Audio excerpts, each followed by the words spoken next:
Saudara, bolehkah saudara ingat dari Januari sampai hari ini di Agustus minggu terakhir, bagaimana perjalanan hidupmu? Bukankah kita harus mengakui bahwa Tuhan itu Allah yang setia? Kalau kita boleh ada sampai hari ini adalah satu bukti bahwa Dia Allah yang setia. Kami bersyukur Tuhan, buat setiap kejadian dalam kehidupan kami, Engkau telah menyertai kami hingga pada detik ini. Untuk kami tetap berkata, sungguh Engkau Allah yang baik. Mari Tuhan, bicara buat kami, lebih dan lebih lagi. Biar hati kami haus akan Engkau. Dan dari hidup kami nama Tuhan dipermuliakan. Terima kasih Tuhan ketika Engkau boleh menikmati setiap pujian dan penyembahan kami. Saatnya kalau kami boleh duduk diam. Dan inilah waktu-waktu yang terbaik untuk kami mendengar isi hati-Mu. Bapak, terima kasih Tuhan. Kami bersyukur dan kami berdoa. Hanya di dalam nama Yesus kita sama-sama yang siap menerima firman Tuhan katakan amin. Silakan duduk. Bapak Ibu, selamat pagi dan shalom buat kita semua. Satu kesukaan buat saya setiap kali saya punya kesempatan untuk menyampaikan firman Tuhan. Saudara tahu kenapa? Karena firman itu bicara sama saya terlebih dahulu. Jadi ketika firman itu menguatkan, saya yang pertama dikuatkan. Ketika firman itu menegur, orang pertama yang tegur itu adalah saya. Jadi pagi hari ini yuk kita sama-sama bangun kesukaan untuk membagikan firman Tuhan. Amin. Saudara mau? Amin. Nah, pagi hari ini tema kita adalah hidup oleh roh. Boleh sama-sama kita katakan hidup oleh roh. Kita tentu tahu setiap pribadi manusia terdiri dari 3 unsur. Tubuh, jiwa, dan roh. Jiwa ada di antara tubuh dan roh. Dan di dalam jiwa ada perasaan, pikiran, dan kehendak. Jadi pribadi yang saudara lihat di depan ini, ada tubuh, jiwa, dan roh. Yang saudara bisa lihat, tubuh saya, betul? Tubuh yang lagi pakai jas ini. Tubuh yang keren ini. Yang dengan rambut mulai mutih. Mau bilang rambut mulai menipis kok kayaknya gak enak gitu. Yang mulai memutih. Ini tubuh yang saudara lihat. Saudara gak bisa lihat perasaan saya. Saudara gak bisa lihat kehendak saya. Saudara gak bisa lihat pikiran saya. Roh saya pun saudara gak bisa lihat, betul? Atau ada yang bisa lihat roh saya? Ngeri banget. Jadi yang saudara lihat secara kasat mata tubuh saya. Saudara gak bisa lihat roh saya.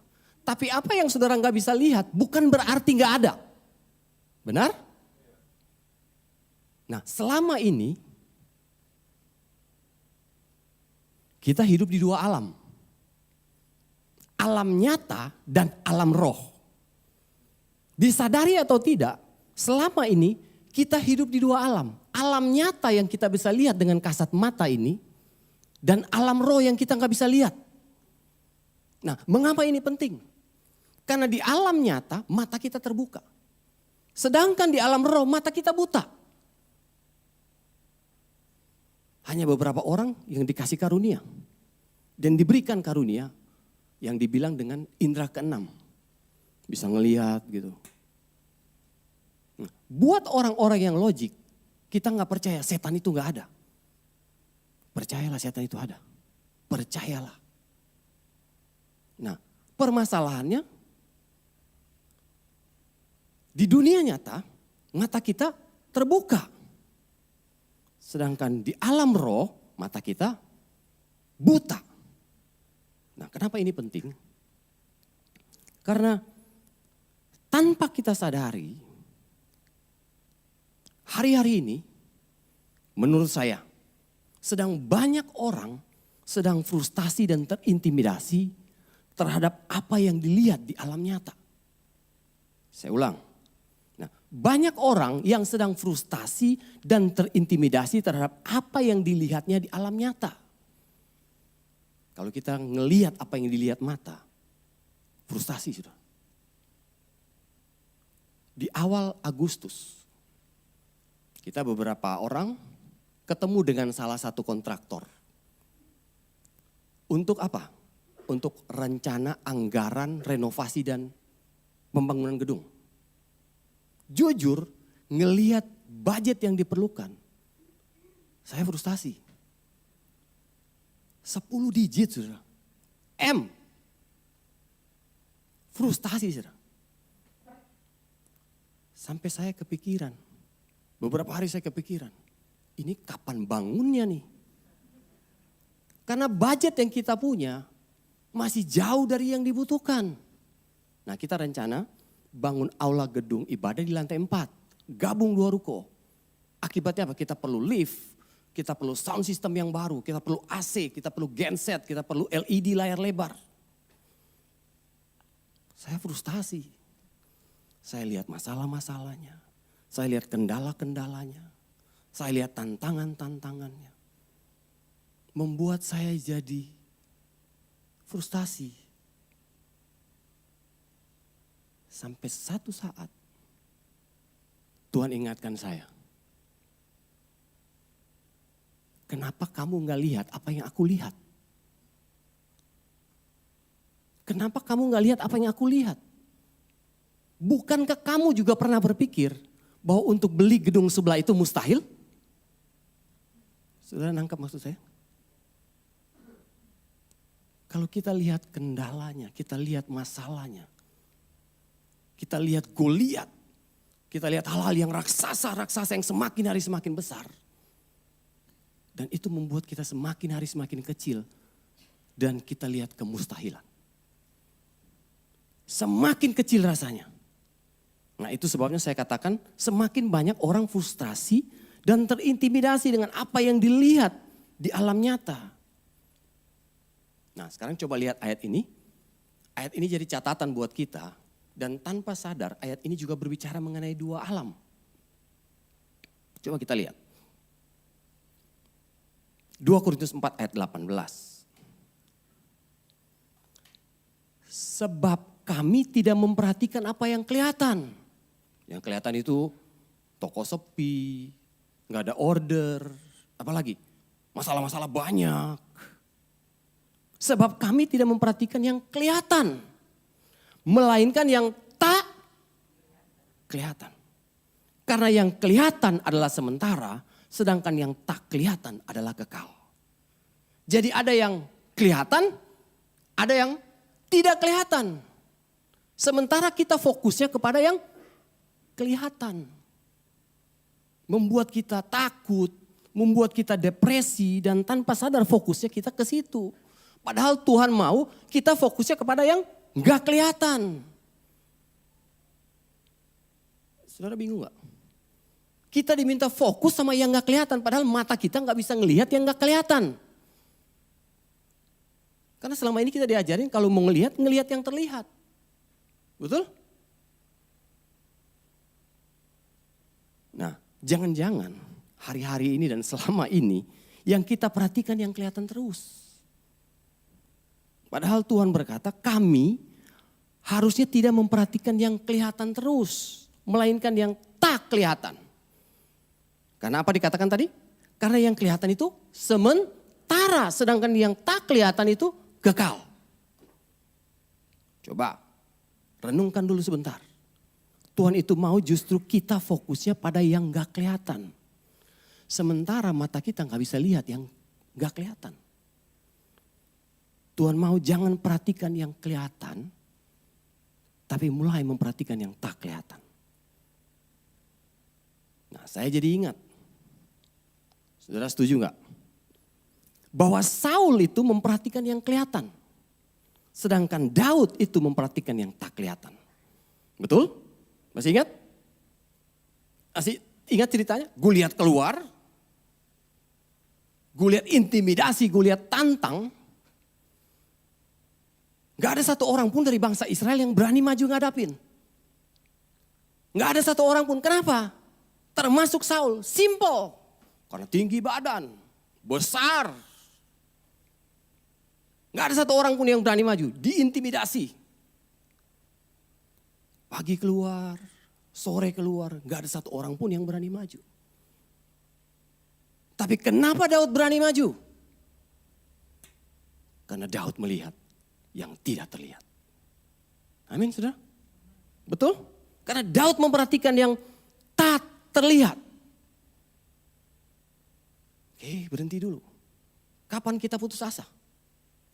Ketika kita mulai memperhatikan yang terlihat. Dan yang kelihatan itu, tadi Tuhan bilang, itu sementara.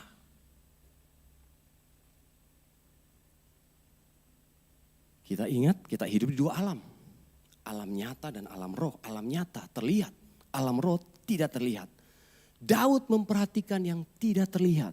Sedangkan Saul memperhatikan yang terlihat. Jadi saya boleh katakan gini. Saul buta terhadap realita alam roh. Sedangkan Daud melek terhadap realita alam roh. Makanya ketika Daud melihat Goliat yang sama dilihat oleh Saul. Dia melihat Tuhan yang tidak terlihat justru jauh lebih besar dari Goliat.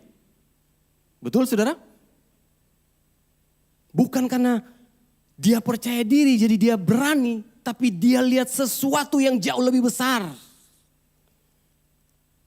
Lalu dia bilang gini. Kamu datang dengan pedang. Aku datang bersama dengan Tuhan. Berarti rahasianya. Jangan-jangan kita perlu banyak tutup mata untuk melihat yang tak terlihat. Amin. Nah, mengapa ini penting? Ketika saya renungkan ini, saya jadi ingat kisah ini. Mungkin saudara juga masih ingat pasti. Satu hari, bujang Elisa buka pintu, buka jendela. Begitu dia buka, dia lihat, kaget setengah mati. Dia lihat tentara Aram sudah mengepung mereka dan secara manusia mereka gak mungkin lolos. Lalu secara spontan dia bilang gini, celaka. Lihat, apa yang saudara perhatikan akan menentukan apa yang saudara katakan. Saya ulang. Apa yang saudara katakan adalah satu bukti nyata atas apa yang saudara perhatikan. Makanya heran orang ngomong gini, kalau ngomong-ngomong yang positif. Nah gimana mau ngomong yang positif kalau kita lihatnya negatif? Nggak mungkin. Nah ini yang diajarkan oleh motivator, kekuatan pikiran. Ngomong yang positif, ngomong yang positif, ngomong yang positif. Kita harus ngomong yang positif, kita harus ngomong yang baik. Betul, tapi bukan dengan mengandalkan kekuatan pikiran. Yang kita lakukan karena kebenaran firman Tuhan. Firman Tuhan bilang karena perkataan kita berkuasa. Amin saudara. Nah saudara perhatikan tadi bilang celaka, celaka. Lalu Elisa bangun, Elisa lihat hal yang sama. Tapi kok tenang? Bujangnya bingung. Loh kok tenang? Gak ngomong celaka. Karena Elisa melihat apa yang tidak terlihat. Sedangkan bujangnya melihat apa yang terlihat. Amin. Kalau kita gak memperhatikan apa yang tak terlihat. Pasti kita gak akan bisa tenang. Benar saudara? Saya ngalamin babak belurnya hidup. Karena saya memperhatikan apa yang terlihat. 1,5 tahun, 1 tahun lebih. Kami di Singapura untuk merawat pengobatan anak saya. Itu benar-benar babak belur. Karena saya melihat apa yang terlihat lebih daripada apa yang gak terlihat. Saya ulang. Karena saya melihat lebih yang terlihat daripada apa yang gak terlihat. Benar saudara? Kalau kita memperhatikan yang terlihat, kita jadi khawatir, kita jadi takut. Nah dalam 2 Raja-Raja tadi, ayat 6, pasal 6 ayat 17, Waktu kejadian itu terjadi, lalu Elisa berdoa. Apa doanya? Lalu berdoalah Elisa, ya Tuhan, bukalah kiranya matanya supaya ia melihat. Melihat apa? Melihat yang gak terlihat. Maka Tuhan membuka mata bujang itu sehingga ia melihat. Melihat apa? Melihat yang tak terlihat. Saya mau tanya, waktu dia melihat yang tidak terlihat, apakah terus tentara Aram gak kelihatan? Hilang gitu? Enggak, tetap. Tapi dia melihat sesuatu di balik itu semua. Amin saudara. Tapi dia melihat sesuatu yang ada di balik itu semua. Dikatakan ini, tampaklah gunung itu penuh dengan kuda dan kereta berapi sekeliling Elisa. Amin saudara. Nah, alasan Elisa bisa tenang, sementara bujangnya tidak tenang karena Elisa bisa melihat yang tak terlihat. Saudara masih bisa ikuti saya sampai di sini ya. Nah, selama ini apa yang saudara lihat? Yang kelihatan? Atau juga yang tak terlihat? Kalau lihat yang kelihatan, lihat dompet, frustasi sudah. Lihat rekening, drop. Waduh.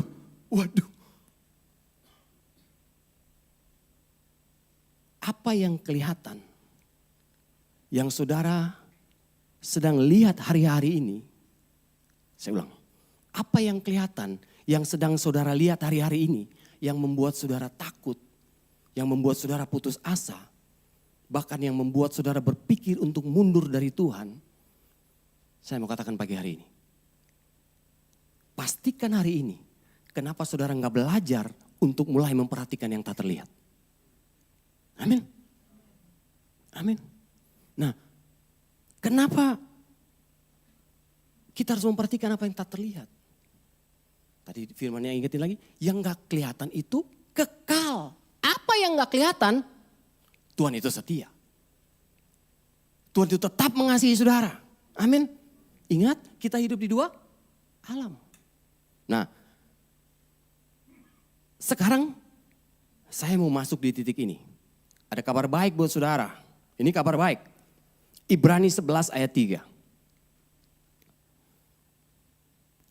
Karena iman kita mengerti. Apa yang kita mengerti?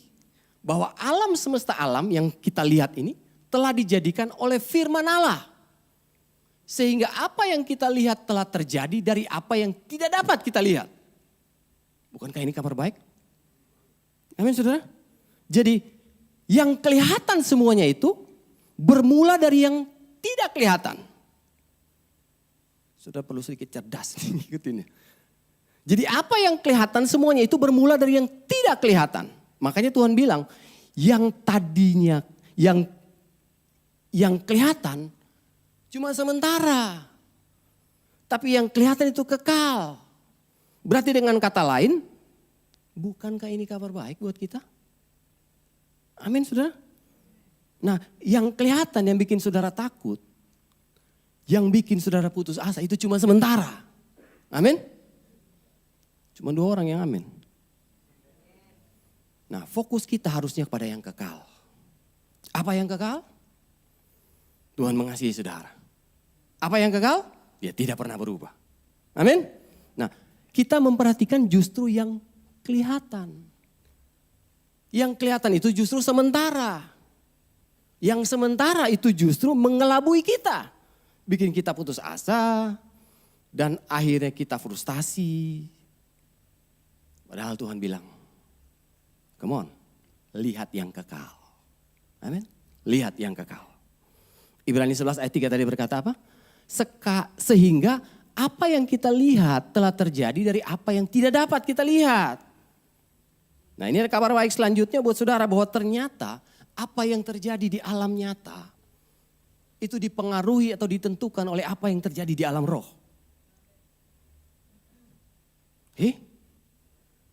Jadi sebelum kejadian di alam nyata terjadi dulu di alam roh. Saudara ingat kisah Ayub? Di alam nyata semuanya baik-baik aja. Semua bencana terjadi dimulainya di mana? Di alam roh. Masih ingat ketika percakapan Tuhan dengan setan? Setan bilang gini, ya jelas dia menyembah Tuhan. Ya jelas dia dilindungi. Coba kalau nggak dilindungi, coba diangkat perlindungannya.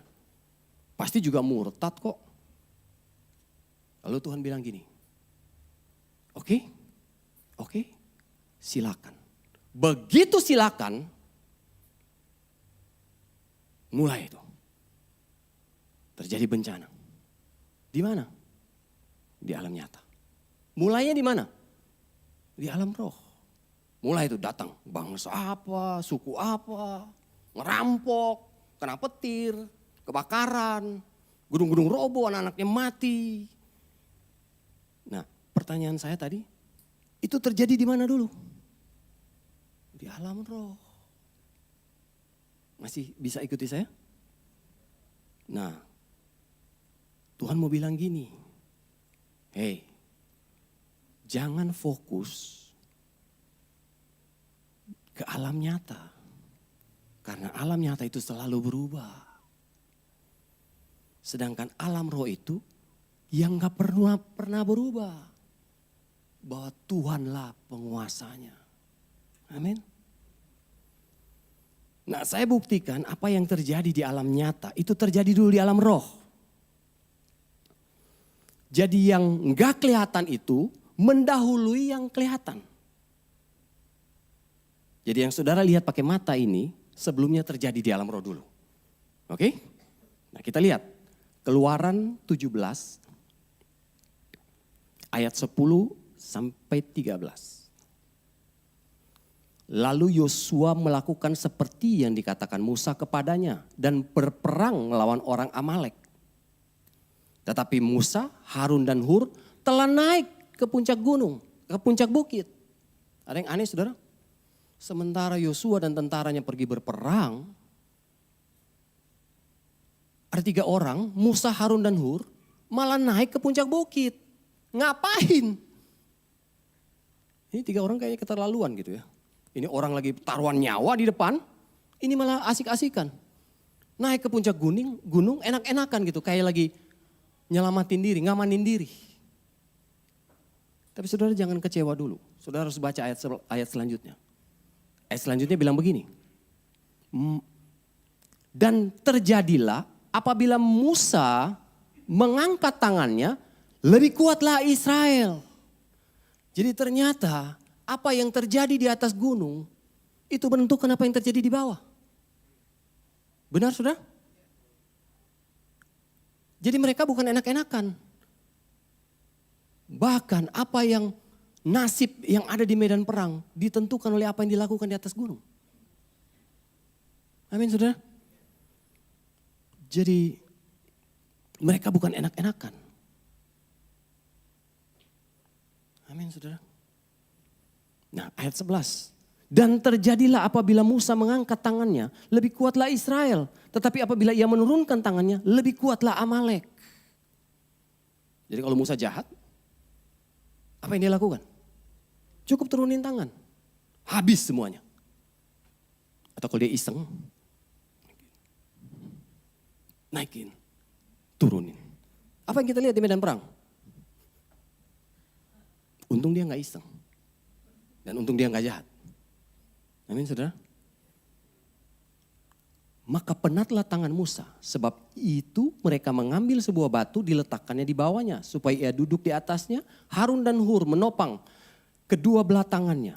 Seorang di sisi yang satu, seorang di sisi yang lain. Sehingga tangannya tidak bergerak sampai matahari terbenam. Nah ini saya tertarik dengan ayat 11. Ayat 11 bilang begini, ayat 13. Demikianlah Yosua mengalahkan Amalek dengan rakyatnya dengan mata pedang.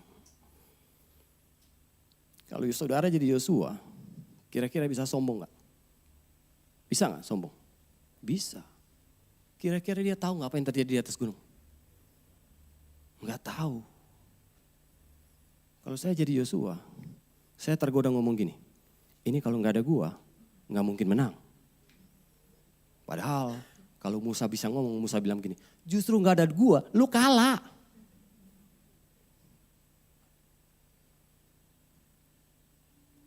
Saudara sadar bahwa apa yang terjadi di alam roh itu akan menentukan di alam nyata. Kabar baiknya adalah ini.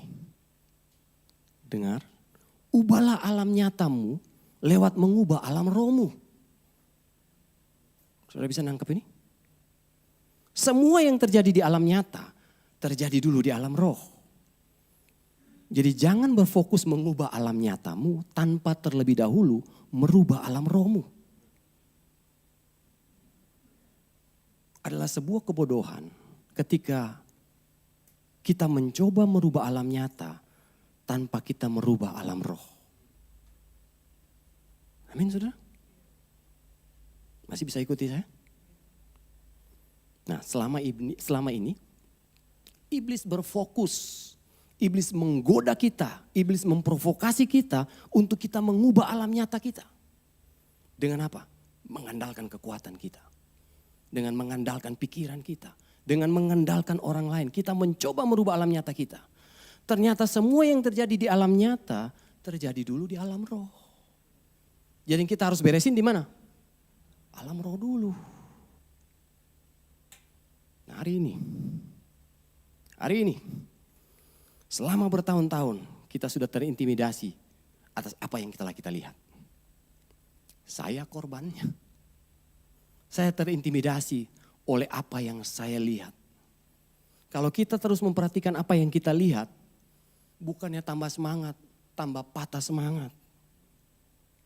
Kalau lihat jumlah yang datang doa Rabu, jumlah yang datang doa Sabtu, doa pengerja yang datang, itu bukannya bikin tambah semangat. Bikin tambah enggak semangat. Tapi Tuhan bilang gini, jangan lihat yang terlihat. Lihat yang enggak terlihat. Amin. Saya bilang sama istri saya, enggak perlu banyak orang. Kita hanya butuh sedikit orang yang sungguh-sungguh. Amin. Amin. Jadi semangat Yus. Ya. Karena saya takut dia kehilangan semangat. Nah, saya mau tanya. Di alam roh, saudara sudah sembuh atau belum? Sudah. Betul? Firman Tuhan berkata oleh bilur-bilurnya, segala penyakitmu telah disembuhkan. Itu di alam roh. Nah, setan mencoba menghalangi apa yang di alam roh untuk terjadi di alam nyata. Di alam roh, Tuhan sudah berikan semuanya buat kita. Nah, kegagalan kita. Bagaimana mungkin bisa memenangkan alam nyata ini tanpa terlebih dahulu kita memerangi alam roh. Kita harus perang dulu baru bisa menang kan? Jadi kita harus perangi dulu yang ada di alam roh. Karena iblis menahannya. Saudara masih ingat kisah Daniel minta pengertian dari Tuhan? Daniel berdoa dan gak dapat jawaban. Sampai ke hari ke-21 baru malaikat Tuhan menjawab doanya. Saudara baca kisah ini. Kalau saudara jadi Daniel kira-kira frustasi gak? 21 hari udah doa. Gak ada jawab-jawab. Gak ada dapat jawaban. Ini Tuhan lagi sibuk apa ya? Tuhan peduli gak sih sama saya? Kita tergoda untuk mulai mempertanyakan Tuhan ketika kita sedang menunggu jawaban doa. Karena setan menahan jawaban doa di alam roh. Ingat Tuhan sudah memberikan itu buat kita. Sampai satu hari Gabriel mendatangi dia. Gabriel bilang begini. Pada hari pertama ketika engkau berdoa, sebetulnya Tuhan sudah mengutus aku untuk menjawab doamu. Hari pertama saudara. Hari pertama. Jadi Tuhan tuh kalau jawab langsung. Daniel bingung. Kok katanya hari pertama, tapi ini kenapa hari 21 baru saya terima jawaban doanya. Pangeran Persia menghalangi jawaban doa. Saudara baca nanti kisahnya di rumah. Pangeran Persia menghambat dan menghalangi. Nah, jadi saya mau bilang sama saudara, setan itu mencoba menghambat semua yang harusnya saudara miliki dan saudara nikmati di alam roh. Nah, bodohnya kita otak-atik yang di alam nyata. Padahal yang sebetulnya yang harus kita bereskan terlebih dahulu itu di alam roh. Nah, kenapa setan tahan jawaban doa? Supaya kita berburuk sangka sama Tuhan. Bukan itu yang kita alami? Kita curiga.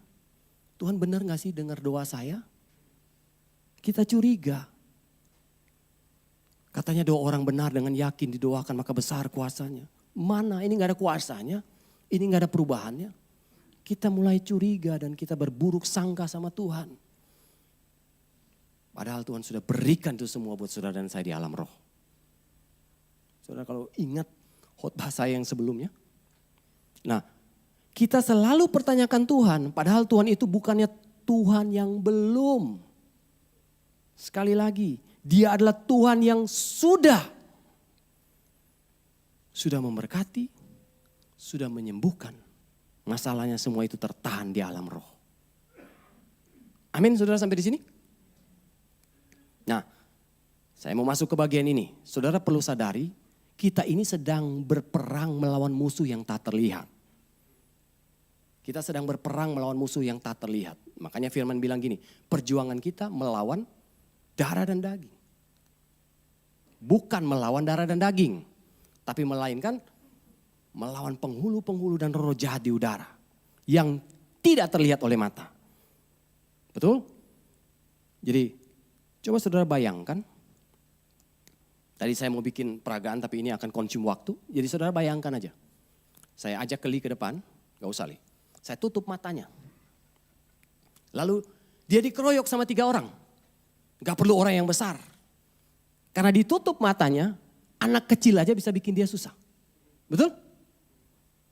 Tiba-tiba dari belakang palanya dijerotin. Buk. Dari samping kakinya tendang. Buk. Gak perlu musuh yang kuat. Kalau matanya ditutup. Dia pikir di depan. Taunya ada di samping. Dia hajar. Gak ada. Ada di samping. Karena matanya ditutup. Saudara sadar gak? Setan itu gak terlihat. Dia sebenarnya, dia harusnya bukan lawan kita. Dengan roh yang ada dalam kita, harusnya dia bukan lawan kita. Tapi ingat, kita sedang berperang di alam roh. Dan di alam roh itu gak terlihat. Akibatnya gini kan. 1 Korintus 9 ayat 26. Sebab itu aku tidak berlari tanpa tujuan. Dan aku bukan petinju yang sembarangan. Saya tertarik dengan kata ini. Sembarangan saja memukul. Sudah bisa bayangkan kalau seorang petinju yang sembarangan memukul. Bukankah sembarangan memukul itu buang-buang tenaga? Nah kita banyak seringkali seperti itu ketika melawan setan. Kita membabi buta, kita pukul sana, wus, gak kena. Wus, gak kena lagi. Wus, gak kena lagi. Akhirnya apa? Kita kehabisan tenaga. Kita terkuras tenaganya. Kita mati lemas. Dan kita bingung. Nah ini yang sering terjadi. Berharap saudara masih bisa ikuti saya. Nah sekarang ini yang jadi poinnya. Pertanyaannya, kenapa kita orang percaya harus hidup di dalam roh? Karena kebutaan kita terhadap alam roh menuntut ketergantungan kita terhadap Roh Kudus sebagai mata orang percaya. Amin. Saya ulang. Kenapa kita orang percaya harus hidup di dalam roh? Ingat di alam roh gak terlihat. Akibatnya apa? Karena kebutaan kita terhadap alam roh menuntut kita untuk bergantung terhadap Roh Kudus. Karena dia sebagai mata kita untuk melihat apa yang tidak terlihat. Di alam roh, saudara gak bisa lihat. Roh Kudus bisa lihat. Itu sebabnya kita sebagai orang percaya kita harus hidup dalam roh. Karena Roh Kudus sebagai mata orang percaya. Nah, celakanya di dalam 2 Korintus 5 ayat 7 dikatakan gini. Sebab hidup kami ini adalah hidup karena percaya. bukan karena melihat. Berarti dengan kata lain saya bilang gini, berarti untuk ngelawan setan, saudara gak bisa tanpa Roh Kudus. Saudara tetap memerlukan Roh Kudus. Nah justru banyak orang percaya bermasalah dengan pendengarannya. Sehingga dia buta dan tuli. Di alam roh kita gak bisa ngandelin penglihatan. Yang kita bisa andalin cuma pendengaran. Betul? Nah celakanya Roh Kudus saja masalahnya. Suaranya buat kita masih belum kita kenalin. Masih belum jelas buat kita. Ini Roh Kudus bukan ya? Roh Kudus kalau ngomong gimana ya? Lah gimana bisa menang? Kalau ilustrasi tadi, Keli ditutup matanya. Terus lawannya yang kecilan siapa? Ius misal. Terus saya jadi Roh Kudus. Saya bilang, Li itu Ius di kiri. Hajar, bah, kena gak? Kena. Tapi kalau tanpa saya, dia akan kesulitan, dia akan membabi buta, dia gak tahu musuhnya di mana. Jadi Roh Kudus adalah mata orang percaya. Tanpa saya, dia gak tahu ada di mana musuhnya. Di depan, di belakang, di kiri, di kanan. Dia bingung. Nah saya mau tanya, bukankah kehidupan kita sering seperti itu? Dibikin bingung, ini setan ada di mana? Dibikin bingung, lalu kita membabi buta, kita mencoba segala hal. Kita lakukan ini, kita lakukan itu, kita coba ini, kita bisnis itu, kita berobat ke sana, kita berobat ke sini, kita jadi bingung. Itu sebabnya saya catat di sini. Banyak orang percaya bermasalah, justru bermasalah dengan pendengarannya. Padahal modal kita adalah pendengaran kita. Ya? Setuju? Modal orang buta itu pendengaran? Saudara harus hati-hati dengan orang buta. Itu pendengarannya tajam sekali, saudara.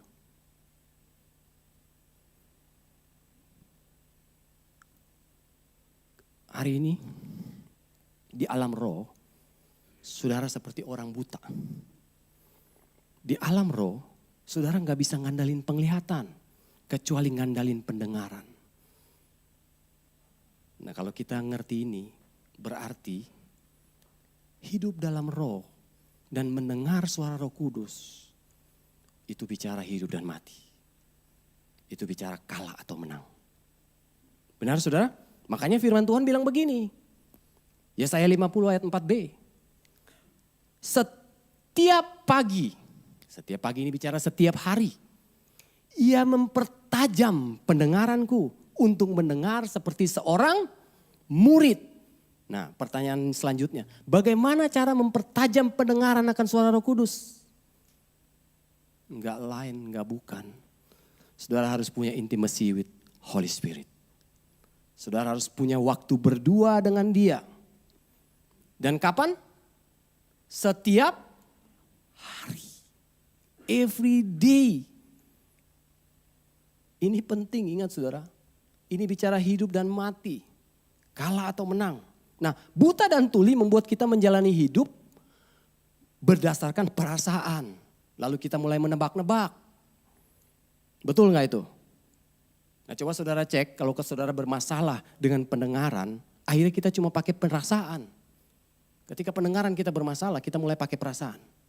Nah celakanya ketika kita menjalani kehidupan kekristenan kita dengan perasaan, kita akan jadi bulan-bulanan. Perasaan saya.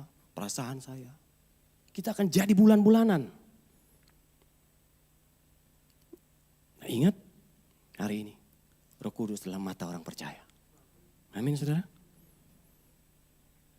Roh Kudus bilang gini, kamu sudah sembuh nak. Terus kita bilang begini, sembuh apanya? Tuhan bilang sudah sembuh. Amin. Di alam roh saudara sudah sembuh. Kamu sudah diberkati. Terus kita bilang gini, mana berkatnya? Kamu sudah diberkati. Amin. Tuhanmu adalah Tuhan yang sudah, saudara. Dia sudah melakukannya. Dia sudah melakukan bagiannya buat saudara dan saya. Amin. Nah, bagaimana mungkin saudara bisa hidup tanpa iman? Bagaimana mungkin saudara bisa hidup dengan iman tanpa bergantung pada Roh Kudus? Gak mungkin saudara bilang saudara beriman sementara hidup saudara tidak dipimpin oleh Roh Kudus. Tapi hidup yang dipimpin oleh kedagingan. Pemain musik boleh maju ke depan? Saya mau ulang kalimat ini. Bagaimana mungkin saudara bisa hidup dengan iman tanpa bergantung pada Roh Kudus? Gak mungkin saudara bilang saudara beriman sementara hidup saudara tidak dipimpin oleh Roh Kudus. Tapi hidup saudara dipimpin oleh kedagingan. Amin. Nah, saya mau tutup dengan ini lalu saya selesai. Ingat, apa yang kita menangkan di alam roh itu akan mempengaruhi di alam nyata. Jadi rajin-rajinlah tutup mata untuk melihat apa yang tak terlihat. Benar? Maksudnya apa tutup mata? Berdoa, saudara. Punya waktu intimacy with God. Dan jangan mencoba mengubah alam nyatamu tanpa engkau menyentuh alam roh. Amin. Saya selesai. Tuhan Yesus memberkati. Kita bangkit berdiri yuk.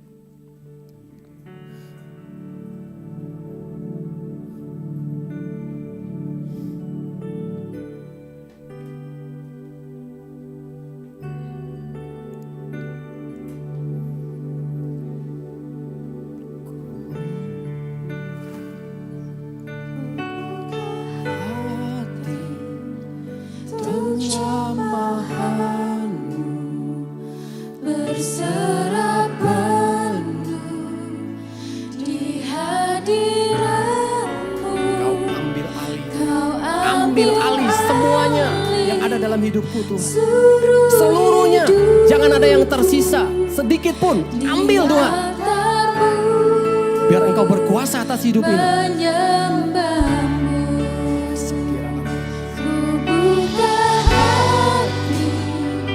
Untuk jamahanmu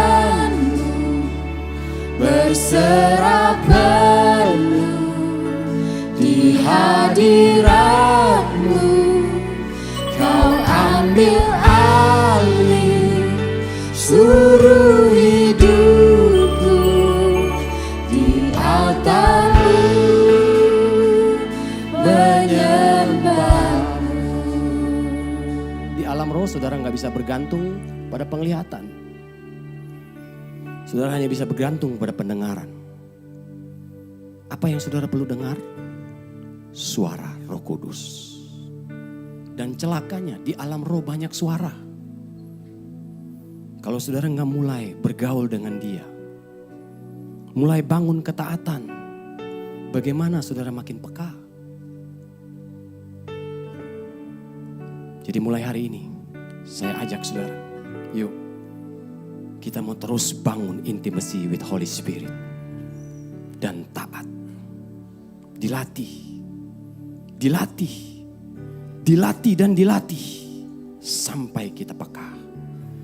Ketika Tuhan mulai tuntun, kita belajar melakukan. Amin. Terima kasih Roh Kudus. Terima kasih Roh Kudus. Kami tidak sia-sia datang di tempat ini. Ada maksud Tuhan dalam hidup kami. Kalau selama ini yang kami lihat selalu yang kelihatan. Kalau selama ini yang kami perhatikan selalu yang terlihat. Yang membuat kami takut. Yang membuat kami gentar. Tapi pagi hari ini Tuhan ingatkan kami. Hey, lihat yang tak terlihat. Apa yang gak terlihat? Bahwa engkau punya Allah yang kuasa. Engkau punya Allah yang besar. Engkau punya Allah yang setia. Engkau punya Allah yang tidak pernah berubah. Dan dia senantiasa ada di pihakmu. Terus latih.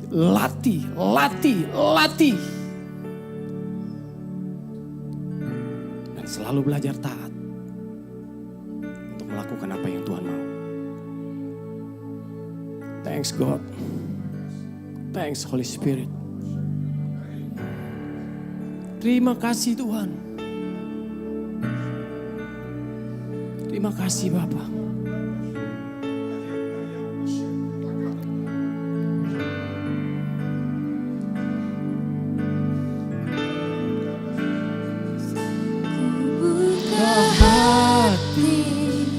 Untuk jamahanmu berserah penuh di hadiratmu.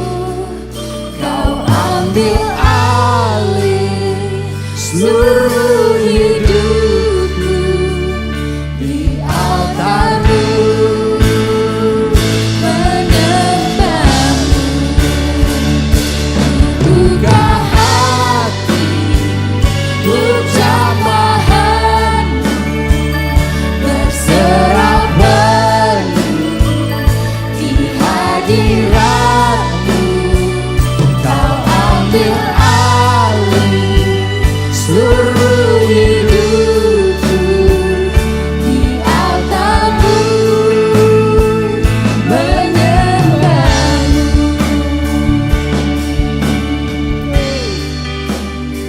Wow, terima kasih Tuhan buat lawatanmu pagi hari ini Tuhan. Ada kekuatan yang baru, ada sukacita penuh yang baru dalam hidup kami untuk kami melangkah maju ke depan. Saudara hari ini yang mulai putus asa karena engkau melihat apa yang terlihat, saya mau bilang gini, yuk mulai hari ini stop. Balik lihat apa yang gak terlihat, apa yang Tuhan pernah kerjakan dalam hidupmu. Dia Allah yang setia dan dia tidak pernah meninggalkan saudara. Dia bela saudara. Dia pegang saudara dengan tangan kanan yang perkasa. Jangan tinggalkan Tuhan. Jangan mundur. Tetap setia. Terima kasih Tuhan. Terima kasih Bapa. Kami bersyukur dan kami berdoa. Hanya di dalam nama Yesus. Kita sama-sama ini berkati katakan. Amin.